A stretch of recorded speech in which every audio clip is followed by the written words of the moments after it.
If I had to summarize Players in one word, I think it would be legacy. Well, I think I first fell in love with the Players when I went to see a performance of Brigadoon sometime in the mid-60s.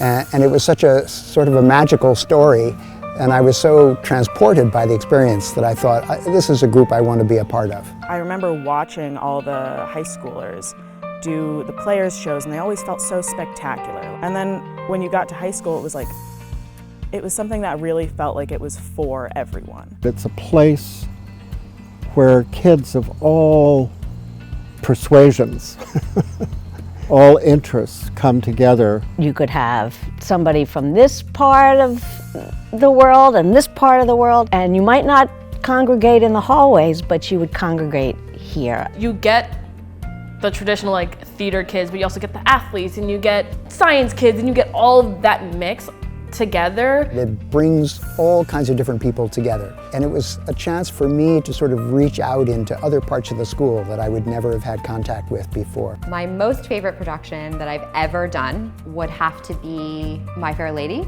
Opening night, in the very front row, I had Jill Garrett, the director before me, and Kurt Van Rooten, the director that directed me in the production. Each show was memorable. Our production of Laramie Project was the first time that I stood in the green room before opening night and said the words, "as a gay man." So it was a moment for me of coming out. Everybody was all-inclusive, and I loved that. I also loved the traditions, you know, hokey pokey and the songs and the letters. Stomping the gremlins out of the floor, all the a cappella songs that happen before, it builds community in a really special way.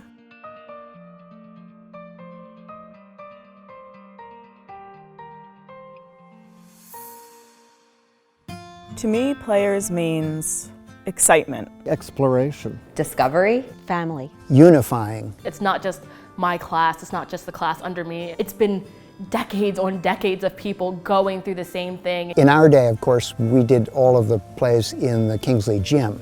The Rec was then a badminton court and not yet suitable for production. The Rec is this beautiful old shell of a building. We eat here, we live here, we spend hours here, we sometimes nap here. The meals that came, and the fact that everybody chowed down together. This is like the hearth of the SCH community.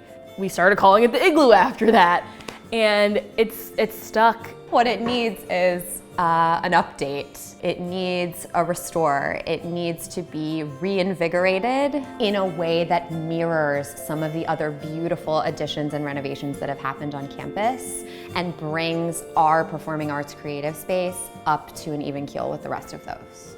But we're so excited that the Rec is about to be renovated and is going to become a magnificent setting for all future Players plays.